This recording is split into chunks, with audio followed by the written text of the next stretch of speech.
In nomine Patris et Filii et Spiritus Sancti. Amen. Fratres carissimi, te iterum videre Patris allegro veritas liberabit vos. Jumpa lagi bersama siapa ya? Welcome into the jungle of Protestantism. Untuk katekese kita pada malam hari ini sebagaimana yang tertera dari judul live streaming ini, Metafisika Protestan Explained. Apa itu metafisika Protestan? Kita akan membahasnya dalam beberapa seri katekese pada malam hari ini. Saya menyiapkan sekitar 40 halaman, dibagi menjadi 10 bagian. Kita akan melihatnya satu persatu. Mari kita lihat ya, sebagai pengantar part awal ini, bagian awal. Metafisika Protestan itu ibarat rumah yang dibangun tergesa-gesa setelah badai reformasi. Kayunya diambil dari kebiasaan lama, fondasinya diukir dari intuisi moral dari Luther dan Calvin, tetapi dindingnya sengaja dijauhkan dari batu-batu tua gereja purba. Supaya cepat berdiri, banyak tiang metafisik yang selama 1500 tahun menopang bangunan Kristen justru dicopot. Hasilnya unik, kokoh di satu sisi, lapuk di sisi lain. Ya, so disclaimer, saya tidak akan mencoba menjelaskan detail istilah-istilah teknis filosofis. Ya, saya pasang target audiens sendiri dan tugas Anda mengedukasi diri sendiri. Mari saya jelaskan dengan bahasa yang lugas, sedikit puitis, gaya allegro, dan tetap setia pada akal sehat. Ya. Nah, saudara-saudari, metafisika Protestan itu bermula dari satu pilihan berani, ya, menolak struktur ontologis gereja Katolik. Gereja bukan lagi subjek ilahi yang turut menjadi sarana keselamatan. Gereja dipindah ke ranah simbolik, persekutuan batin orang percaya. Itu saja. Ketika gereja dipreteli dari identitas ontologisnya, metafisika ikut berubah. Yang tersisa adalah dua pilar. Pilar yang pertama, Allah yang absolut transenden, maha jauh, maha tidak bisa ditemui. Dan yang kedua, manusia yang jatuh namun dipeluk oleh iman. Ini dua pilar dari metafisika Protestan. Deus absconditus, Allah yang absolut transenden, dan yang kedua, manusia yang jatuh namun dipeluk oleh iman. There is no metaphysical bridge. Tidak ada jembatan metafisik yang hidup. Seperti kalau di Katolik ada sakramen. Ada jembatan, maksudnya begini. Seorang Protestan, coba tanyakan kepada teman-teman kita Protestan, ketika membaca kisah tentang peristiwa di Golgota, lalu tanyakan kepada dia, bagaimana peristiwa di Golgota itu terjembatani dan sampai kepada dia yang sedang membaca. Bagaimana caranya? Protestan tidak punya cara. There is no jembatan metafisik. Tidak ada logos yang memancar melalui liturgi. Tidak ada struktur ontologis yang mengikat manusia dan komunitas dalam satu wujud gereja. Yang muncul adalah pola pikir yang sangat-sangat modern, yakni relasi Allah dan manusia dipersempit menjadi tarikan langsung. Tanpa tubuh, tanpa ritus, tanpa tradisi sebagai medium perjumpaan. Atau karena banyak media perjumpaan. Tidak ada media perjumpaannya. Jadi bagaimana peristiwa Golgota itu, atau bagaimana seorang Protestan menjumpai peristiwa di Golgota itu melalui halusinasi. Metafisikanya jadi tanda petik vertikal. Hanya Allah dan aku. Gereja, kotong sempake. Kotong butuh gereja. Bet butuh gereja, bukan gereja yang menyelamatkan. cuma beta dan bepung Tuhan sa, dan bepung Alkitab yang bet subuang 7 itu, karena soal cocok dan bepung otak. Nah, saudara-saudari,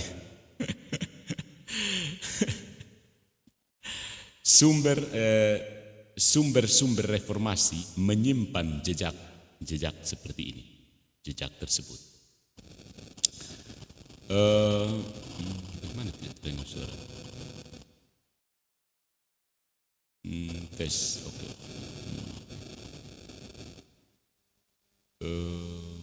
Suara tidak kedengaran kah? Halo, tes.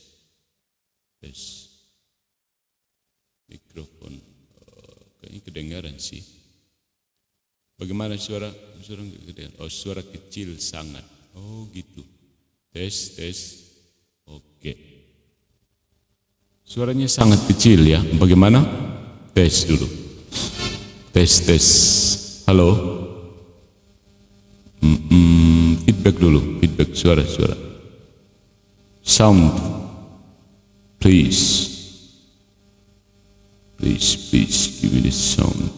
How do you get the sound? Hello? How do you perceive this sound? Oke, belum ada ini. Oke, sinyal yang kurang bagus sih. Oke. Let's try to go. Jadi sumber-sumber reformasi itu menyimpan jejak tersebut. Luther curiga pada metafisika skolastik. Dia anggap semua itu upaya manusia untuk menaikkan diri menuju Allah. Calvin lebih rapi lagi, tetapi tetap menancapkan garis tajam antara ilahi dan ciptaan. Keduanya menolak ide analogia entis, jembatan klasik dalam teologi Katolik, bahwa ciptaan memantulkan sang ada melalui analogi. Jadi analogia entis, silahkan Google artinya apa. Itu maksudnya, itu mati-matian ditolak oleh Protestantisme. Ada perdebatan yang tegas antara Karl Barth dan Eric Siwara soal analogia entis. Tapi tanpa analogia entis, dunia bukan lagi ikon. Dunia hanyalah panggung moral. Nah, dalam metafisika Protestan, hubungan manusia dan Tuhan menjadi relasi kehendak, ya, bukan partisipasi ontologis. Jadi Tuhan menghendaki, saya ada. Tuhan menghendaki, itu Tuhan mau ini saya ikut saja. Tuhan mau ini saya ikut. Tidak ada partisipatio entis seperti pada Aquinas, ya. Yang ada adalah fiducia, kepercayaan subjektif sebagai asas penyatu. Nah, karena itulah seluruh bangunan soteriologi, eklesiologi dan liturgi Protestan memiliki kontur yang khas. Keselamatan sebagai deklarasi forensik, bukan transformasi ontologis, dan sakramen sebagai tanda, bukan saluran rahmat, dan gereja sebagai komunitas, bukan organisme ilahi. Iman sebagai gerak batin, bukan keikutsertaan pada kehidupan ilahi. Nah, apakah ini salah? Ya, tidak sesederhana itu. Karena ini pilihan metafisis, bukan sekedar preferensi liturgi. Nah, Protestan menolak realitas ketiga, yaitu ruang antara Allah dan dunia yang dalam tradisi Katolik dipenuhi hierarki ontologis, sakramen, partisipatio, tradisi, malaikat, para kudus, dan seluruh ekonomi rahmat. Jadi Protestan itu memilih dunia yang lebih bersih, lebih sederhana, lebih langsung. Allah, Alkitab, subjek beriman. Ini sebuah metafisika minimalis. Efisien, cepat dirakit, tapi kehilangan kedalaman nuansa yang menjadi napas teologi purba. Nah, kalau kita bandingkan dengan metafisika Katolik, bedanya tampak terang. Dalam tradisi Katolik, Allah memanggil ciptaan masuk dalam tarian keberadaan. Dari esensi, aktualitas, wujud yang diberikan. Causa prima, sebab pertama yang bekerja melalui causa secunde, sebab-sebab kedua. Dunia menjadi cerobong cahaya. Sakramen bukan simbol, melainkan peristiwa ontologis. Dan liturgi bukan kenangan, tetapi polis surgawi yang menembus waktu. Gereja bukan klub rohani, tetapi tubuh yang hidup. Nah, dalam Protestan, semuanya dipadatkan menjadi relasi iman. Metafisikanya cenderung kurus. Ya. Jadi apa itu metafisika Protestan? Sebuah dunia intelektual di mana partisipasi dalam ada, partisipatio entis itu dipotong. Hierarki wujud disingkirkan, sakramen sebagai realitas objektif diganti dengan tanda, dan gereja sebagai tubuh ilahi direduksi menjadi komunitas iman. Yang tersisa adalah relasi moral dan kepercayaan pribadi kepada Allah yang jauh, namun setia. Nah, dari titik itu, seluruh perbedaan Protestan Katolik itu tumbuh seperti cabang dari akar metafisika yang berbeda. Salve fratres, kita lanjutkan katekesi kita dengan bagian kedua dari metafisika Protestantisme. Explained in 10 parts. This is the second part. Okay. Mari kita gali lebih dalam akar-akar konsekuensi metafisika Protestan satu persatu. Seperti menelusuri aliran sungai yang sejak hulunya sudah dibelokkan. Arusnya kelihatan tenang, tapi dasarnya berubah total. Ya, kita akan bicara lugas dan tetap berpijak pada nalar, setia pada tradisi, tetapi tidak takut membuka cakrawala. Yang pertama, the first consequence. Konsekuensi pada sakramen dari peristiwa ontologis menjadi peringatan simbolik. Kalau dalam tradisi Katolik, sakramen adalah titik pecah kehadiran ilahi, semacam kalau telur itu titik tetas, ya, titik tetas kehadiran ilahi. Roti menjadi tubuh, air melahirkan kembali, minyak memeteraikan roh. Maka dalam metafisika Protestan terjadi pergeseran besar, grand shifting. Sakramen kehilangan status ontologisnya. Tidak ada lagi tindakan Allah yang mengubah realitas, hanya tanda yang menunjuk ke janji. Ketika analogi entis dibuang, maka dunia tidak lagi bertindak sebagai ikon ilahi. Yang tersisa hanyalah peringatan. Roti tetap roti, anggur tetap anggur, air tetap air. Protestan menuduh metafisika sakramen Katolik itu sesuatu yang magis. Tapi tanpa struktur ontologis itu, perayaan iman berubah menjadi kenangan doang, bukan partisipasi. Inilah dampak metafisik yang seharusnya terjadi in re, bahasa Latin artinya dalam realitas, dalam kenyataan, akhirnya menjadi sekedar in mente, dalam pikiran, aka halusinasi. Ya, jadi ibadah Protestan itu bersifat halusinasi karena Tuhan tidak ada di gereja Protestan. Konsekuensi yang kedua adalah konsekuensi pada gereja dari organisme ilahi menjadi persekutuan psikologis. Ya. Kalau fondasi metafisika Katolik adalah partisipasi manusia dalam kehidupan ilahi melalui tubuh Kristus, maka Protestan memindahkan semuanya ke dimensi batin.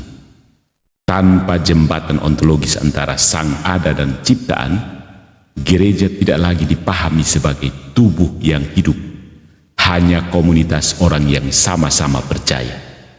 Yang berubah bukan cuma definisi, konsekuensinya panjang, ya.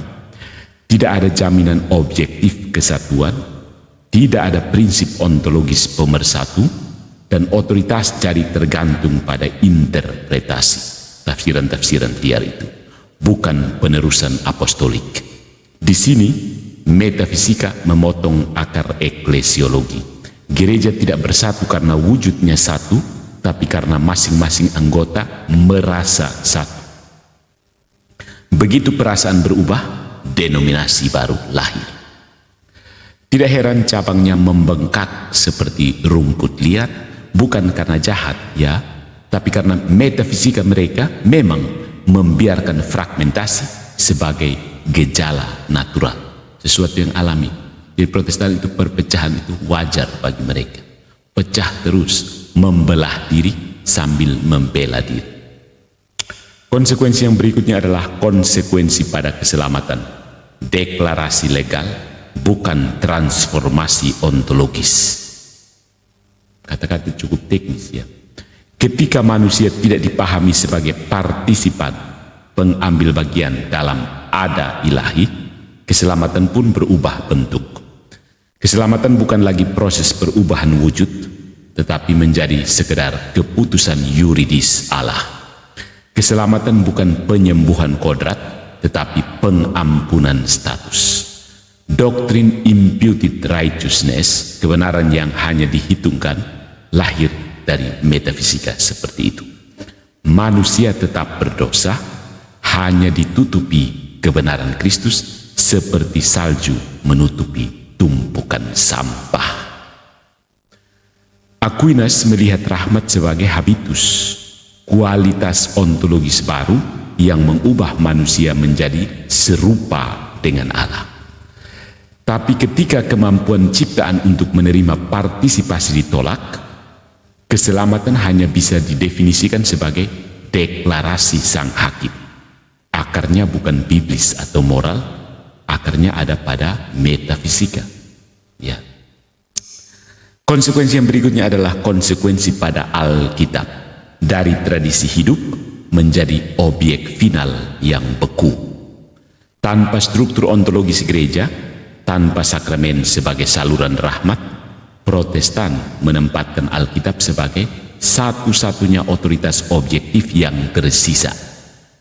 Sola Scriptura bukan sekedar slogan, dia adalah keharusan metafisika, keniscayaan metafisika. Jika dunia tidak bisa menjadi ikon, jika gereja tidak bisa menjadi tubuh, jika liturgi tidak bisa menjadi kehadiran, maka hanya teks yang bisa menyimpan kepastian. Tapi yang terjadi justru sesuatu yang paradoksal. Alkitab yang mati, teks mati, ingat aksara mati, tiba-tiba dijadikan patung metafisik satu-satunya. Padahal teks tidak pernah berdiri tanpa penafsir. Hierarki otoritas diganti dengan hierarki tafsir. Ketika otoritas gereja dihapus, otoritas tafsir individu meledak. Fragmentasi Protestan sebenarnya bukan fenomena pastoral. Fragmentasi itu hasil langsung dari metafisika yang menolak medium ontologis tradisi itu sendiri. Patut diingat. Jadi di Protestan itu bukan sekedar perbedaan tafsir, itu benar-benar perpecahan dan fragmentasi. Konsekuensi pada liturgi, ini konsekuensi yang berikutnya, konsekuensi kelima. Dari kosmos suci menjadi ruang pidato. Jika gereja bukan organisme ilahi dan sakramen bukan tindakan ontologis, maka liturgi kehilangan cakrawala metaboliknya. Liturgi tidak lagi pemanjatan kosmos, pendakian kosmos menuju kepada Allah, melainkan pertemuan komunitas untuk mengingat dan memuji. Jadi tidak heran kalau sebelum Natal juga mereka bisa berkumpul untuk Natalan. Karena apa? Di situ tidak terjadi perayaan Natal. Di situ hanya berkumpul mengingat cerita Natal lalu memuji-muji Tuhan. Selesai, tidak ada penyembahan. Liturgi Protestan itu memusat pada khotbah, nyanyian, pengalaman batin. Sementara liturgi Katolik memusat pada kehadiran, peristiwa, dan partisipasi wujud. Satu tradisi berbicara kepada pikiran, tradisi yang lain itu mencelupkan manusia dalam arus ilahi.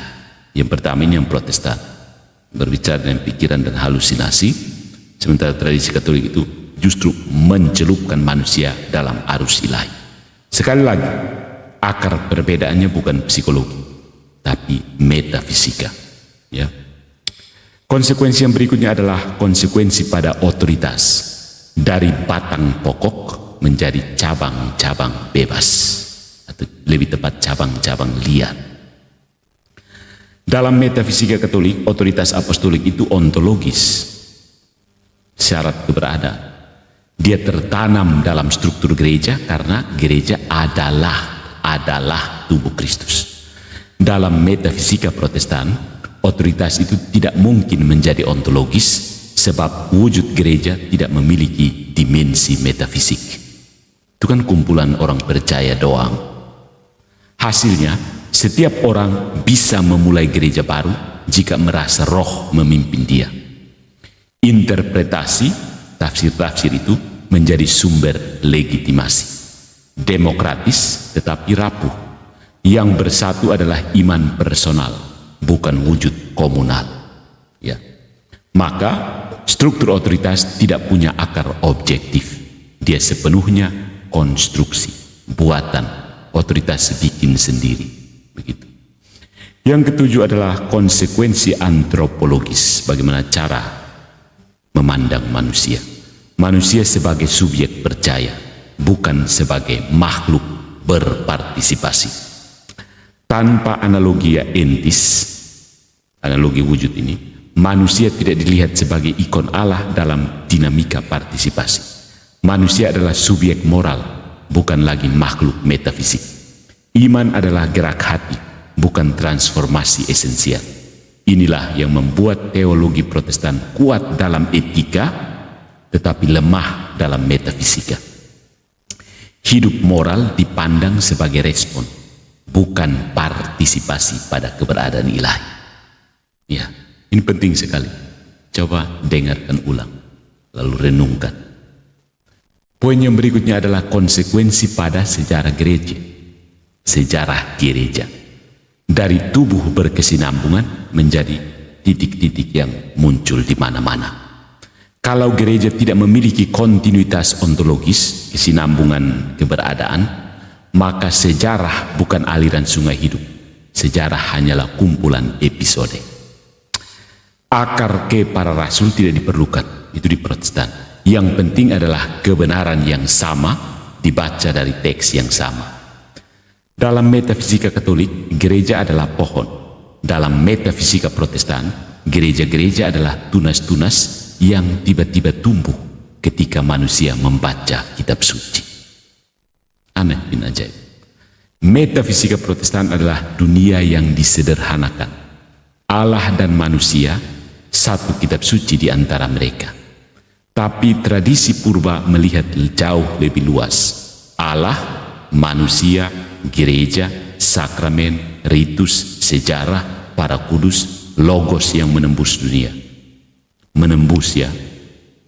Yang satu, Protestan memilih kesederhanaan, yang lain, Katolik, merawat kedalaman.